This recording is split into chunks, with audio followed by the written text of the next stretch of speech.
The E3 PC Gamers show had some surprises, but none more shocking for me than a game company claiming they're making what basically equates to my dream game. A massive multiplayer sandbox creative crafting title set in space, where players can build massive starships, space stations, even large cities on the surface of planets. To be honest, I didn't think it was possible, and after the show I went back to my hotel room and did a video with another YouTuber talking about just that. How much BS we thought the trailer was. The next day I found myself waiting behind a giant Buddha statue. No, I'm not in line to get my picture taken on top of this giant fat chocobo. I'm waiting for the developer of Dual Universe to meet up with me for an interview. You see, that same night we recorded our impressions of the trailer, he watched the video and contacted me on Twitter, wanting to set the record straight. Quick introductions and a few minutes of searching for a relatively quiet place to chat, we quickly dove into the project, Dual Universe. Before I could even get my recording gear out, he had his laptop on and, to my surprise, a booted up instance of Dual Universe right in front of me. Keep in mind, this is on a laptop, running the server and client software, zooming in and out of planets, around stations and ships with little to no load popping. It wasn't nearly as smooth as the trailer showed, but for being on a laptop and running both client and server, he had my attention. Fumbling with my gear and wanting to record everything, I'm told the footage of the game that I'm looking at isn't ready for public release. And before I can hit the record button on my audio equipment, the laptop is put away. So, who is behind such a massively ambitious project, I ask? Sure, I'm J.C. Baillie. I'm the founder of Nova Quark. And you surprised everybody, I think, at the PC Gamer show. You came out with this trailer that was, for everybody on my channel, you guys know, probably the ultimate sci-fi space crafting sim. And we did that quick video of it, but you contacted me, just like, let's talk about how it not only was that not just a trailer, but that actually works. I've just seen a little bit of the demo, and it was very impressive. Yeah, thanks for having me. And actually, I realized that people might be skeptical about, is this real? Is this something that works? And I wanted to show you that so that you've seen it with your eyes. We have a lot of very complex technology that we've been developing for several years. So there is a breakthrough. There's something new on the scene that enables to do the things you have seen in the teaser. It's real. Yeah, now I know it's real now because I've actually seen some of the demo, and it's really impressive what you guys have done so far. Please, could you you were talking about your background with me just a little while ago. Could you tell the audience what your background is? Yeah, sure. Well, I'm a science guy. I have a PhD in robotics and AI. Before doing games, I managed AI research labs. I worked also at Aldebaran Robotics. They are doing the Nao robot. I think some people will know that. So I'm just also a gamer. I really like gaming. I've played a lot of games that I think you like also. And I wanted to do something more. So using my background in science and computer science in particular, I tried to devise an algorithm to solve this difficult problem, to make this real. And after prototyping and testing, I convinced myself that it was working, and I started this company in 2014. So that's the idea, that's the story. There is no real link, between what I did before and that. It's just, maybe the link is sci-fi, basically. Yeah. I mean, I like sci-fi stuff. Indeed. I mean, you have to love sci-fi to build something of this incredible scale. I mean, you guys are going for full rendered planets, which I just saw on a laptop, no less, running fairly well. You'd assume this would be running on like a major server somewhere at some point, right? Yeah. The key to make this work and to make it also interesting is to have one continuous single shard, as I briefly explained during the interview. And the key to that, what does it mean? It means that everybody lives in the same world at the same time, and this world never stops and it's persistent. So to do that, you need not only one server, obviously, you need a cluster of machines, and you need a technology, algorithms to balance the load and make that work. It's not easy. As I said, there's a lot of new ideas and new way of doing handling this problem that we have solved. We have done a lot of testing and load balancing and testing what we have, and so far it behaves as, I would say, as the mathematical models are predicting, so it's looking encouraging. Yeah, you showed me a brief video showcasing kind of how the server handles multiple clients, and we're talking hundreds of clients. I think one of them you showed me had maybe 1,000 connected at some point, and it was keeping track of it. It was a unique technology. Could you explain a little bit about the technology that'll allow for players to have these huge crews or all these people on a planet and still keep track with all of that and ships moving around? Okay, so just to give you a hint of what it is, because as I said, it's a bit complex, but it's what we call dynamic space splitting. So when we have a volume of space that becomes overcrowded, then the space itself gets split into smaller spaces that gets attributed to other servers, and this is gone completely transparently for the players. So that's one aspect. The other aspect is that when people are far away, the frequency of update of their position is going to decrease. So we use these two things together to maintain sort of constant bandwidth, no matter how dense the density of people is. And in practice, what does it mean for the player is that when you are in a very highly crowded area, people who are going to be near you are going to be fluid, but the further away you look, and the more they are going to be, well, they are still going to be fluid because there will be interpolation, but they are going to be updated less and less frequently. So basically they are going to live in the past, and they are going to be less accurate. But it doesn't matter because we are not doing a FPS. You know, it's not the point. Is not to make something, you know, where everything absolutely is accurate, no matter how far it is. So we abandon that aspect. We sacrifice that for the benefit of being in this continuous single shard. You never have a zone or something, you know, abstract to cross. You're free to move where you want. That is the one shard idea. I mean, having come from games like EVE Online, where they try to do that one shard and not really able to keep the big player battles going smoothly, do you think this technology will allow for that many players to interact, maybe in violent ways, you know, with ships and fleet battles and whatnot, in a universe where we'll talk about gameplay mechanics in just a second, but just the mechanics of that, would that be possible? Well, in principle, yes, but now we are at the stage where we need to do testing. We have also to define precisely how the combat is going to happen. It's not going to be, you know, I shoot and I fire in real time. It's going to be more like lock and fire. So you lock something once it is locked, a bit like in EVE actually. Mm-hmm. Once you've locked something, you can fire on it, and based on your skills, the level of the weapon and all sorts of parameters, then you have a chance to hit. That's the, you know, basic idea, right? Okay. So how far we can go in scaling large battles with that pattern, only, you know, heavy testing will tell us. But in principle, knowing again that, you know, things that are far away are going to be sort of outdated. You may see a ship that is actually not there anymore. So this is a limit to how accurate the simulation will be for super large battles. But with that limit in mind, you could have thousands of ships interacting with each other and fighting. We'll see. But one thing I want to say also is the game is not all about spaceship fighting each other. Mm-hmm. This is, well, for example, this is typically more or less what is EVE Online, which is a lot of economy, also very interesting things. But for us, we want also to attract people who are into the building business, so creating ships, creating large structures, cities, and so on. I think this was the part that got our attention the quickest, right? We've played a lot of these construction crafting games, and the fact that you're making an MMO with that kind of concept there. I mean, what you didn't show in the trailer was the voxel manipulation of terrain, and I just saw that. It works. It looks like it works great. So you're talking about building. You've talked about an economy at the PC Gamer Show. Can you explain a little bit more about the game mechanics there? Because when you say those things, immediately your mind might go to EVE Online. You might go to those other space sims. Can you tell us a little bit about that? Yeah, the big difference with, for example, EVE Online is that we don't have a predefined set of ships that you can build and then sell. The first stage for the players is to build their own ship. Some people will do that very well. They will do super nice ships.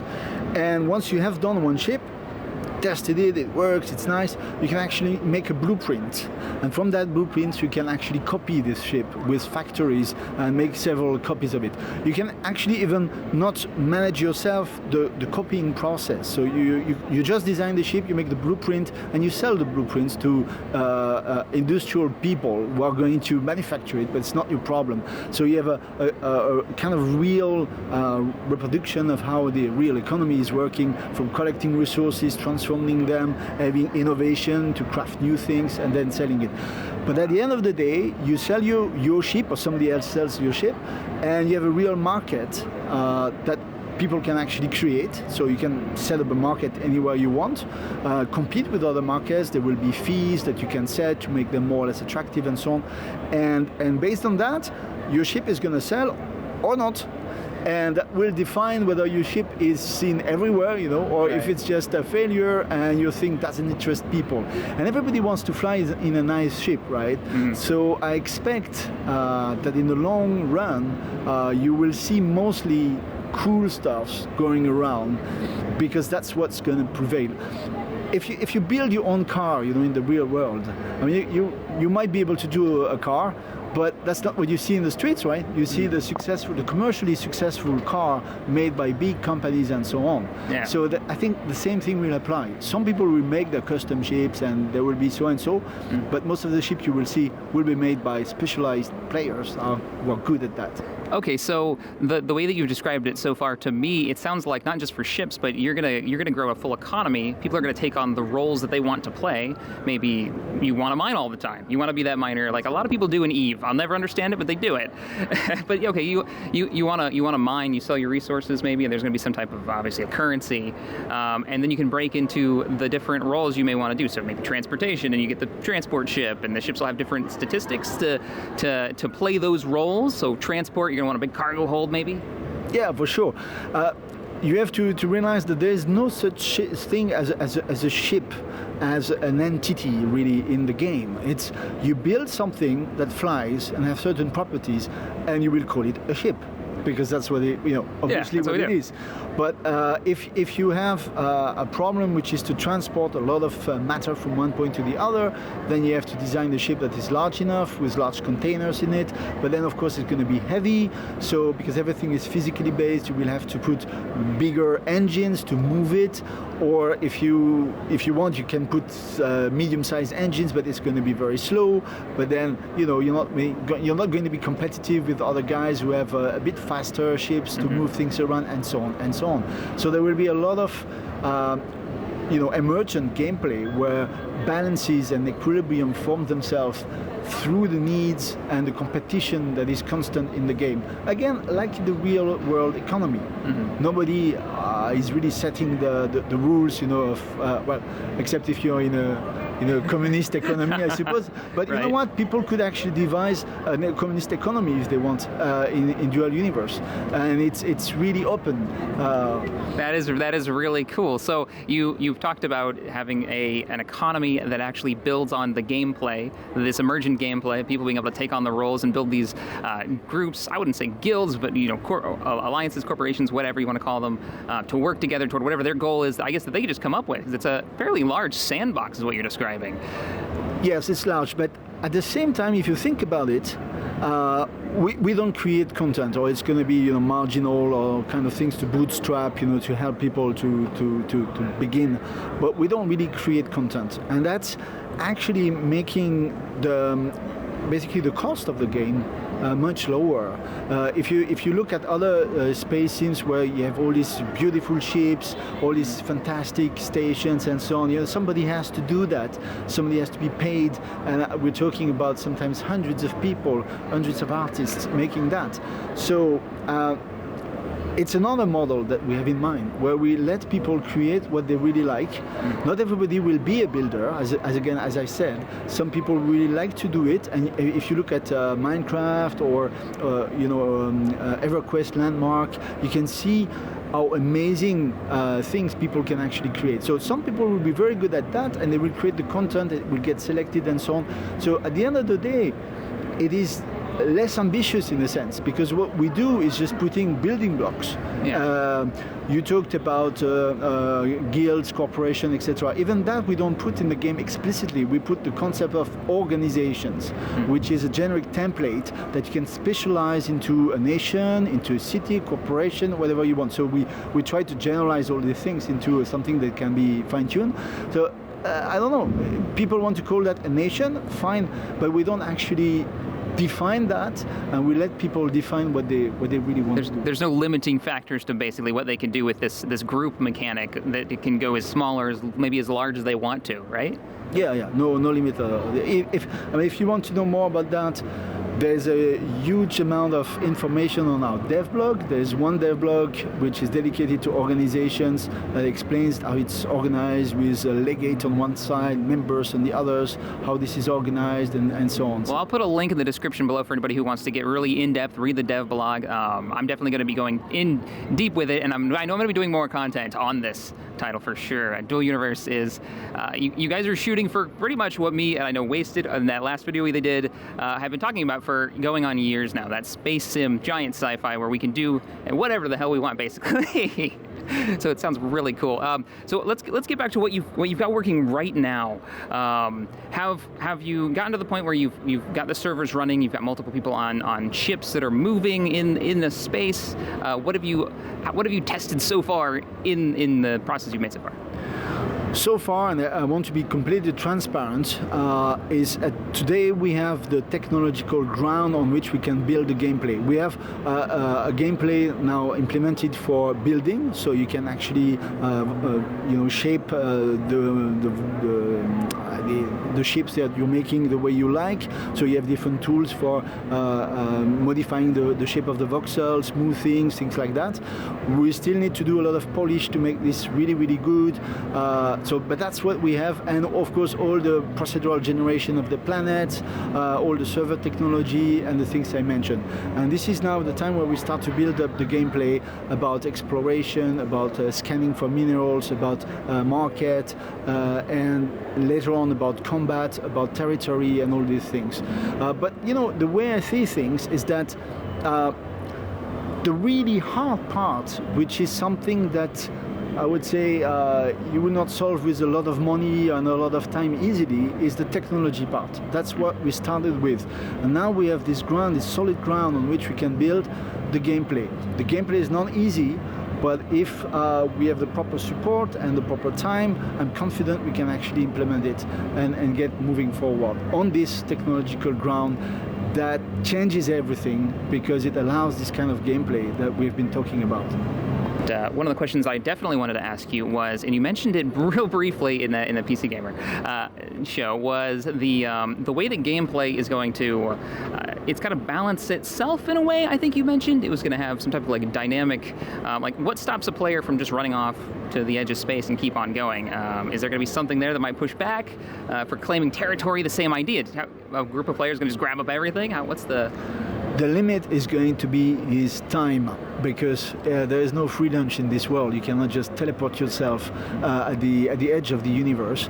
So the limit is going to be how much time it takes for people to unlock the technologies that allows them to go faster. I'll give you an example. The way we envision stargates is to say, before you can create a stargate on a remote location that you can then use to sort of teleport yourself there, you have to send, let's say, sort of a drone that is going to travel at the real speed. Oh, man. Until it gets there. Yeah. So it might mean literally months of real-time waiting until your drone arrives there and deploys a first seed, if you want, that is going to be the first thing you can use to jump at the destination and start to build the final Stargate that will then enter into production. So the things we have in mind is that the universe is going to expand at the speed of people exploration, and it takes time, and it's a physical world. So yeah, we can have billions of planets if you want. I mean, if that's a marketing point. Yeah. But really, our planets are procedurally generated. So yeah, it's free. I can have billions of billions if you want. We don't store anything on the server until you actually modify something. If you modify something on the planet, we store the tiny area where you have modified the thing. So a planet is literally free. So it's not a technical issue to have a gigantic world. We're more interested in having a world that is populated with people who made the effort to go where they go, and for a good reason, because they explore, because they look for resources, because they want to sell them, because they want to be rich or whatever, or because they want to build a Death Star, and they need huge amount of this. My channel's gonna love that. They're gonna be like, oh, I want to build a Death Star. I'm absolutely sure someone's gonna do that, or an organization. And if you think about it, it's fantastic, because it will give a lot of sort of job to a lot of other players, people who have to do the logistics, the mining, the technical setting, the mercenaries to protect the building sites, and so on and so on and so on. So it's another thing, that we don't have. We won't have quests or explicit goals like that. Or if we have, it's going to be just a little bit to sort of tutorial people into the game. But it's going to emerge from the players. So when you enter the game, you can look at job boards and things. We're looking at someone who is going to be mining that amount of things, for example, because we're building the Death Star. And they need those resources, so you get that kind of gameplay going. No, well, people don't believe us, right? So, and it's fine. It's perfectly normal. It's actually sound from people not to be, buying anything. You're doing something that hasn't been done before. It's been promised, but it's never been done. So I'm okay with that. I just want to show to some people that, where we are in a transparent way. So yes, we have a lot of gameplay to develop. We still a lot of work. We're still in pre-alpha. We want to talk with the community. What's the next step?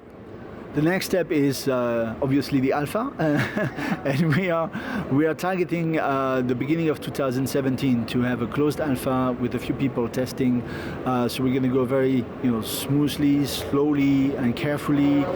We also want to interact a lot with the community. So we have forums, of course, Twitter, Facebook, things like that. But we really want to discuss with people, help us to understand, for example, what they like most and what would be their priority, because we can adjust the roadmap and the schedule. So that's the stage where we are. Alpha beginning 2017 if everything goes well, and sometimes things do not go well, so we'll see. And beta probably about 1 year after. And the beta is the time where more people will be able to join and test and Keep me in mind for the beta, please. I want to be part of that. or even the alpha. I'll take that. Get you in the alpha, no problem. Oh, all right, excellent. Well, ladies and gentlemen, that's Dual Universe. It's a very ambitious title that has a pretty big spark of hope that they may be able to actually pull it off. From what I've seen, obviously from the interview you can tell I was pretty impressed by what I got to see. Hopefully we see some more footage come out relatively soon to show you guys kind of how this technology works. If you want to know more, I'm going to link in the description below the dev vlogs or blogs. They're fairly detailed. I recommend you check them out, and I will continue to cover Dual Universe as it continues to develop. If you enjoyed this video, hit that thumbs up button, subscribe to the channel for more modding, gaming, and sci-fi goodness, and as always, thanks for watching, and I will see you guys next time.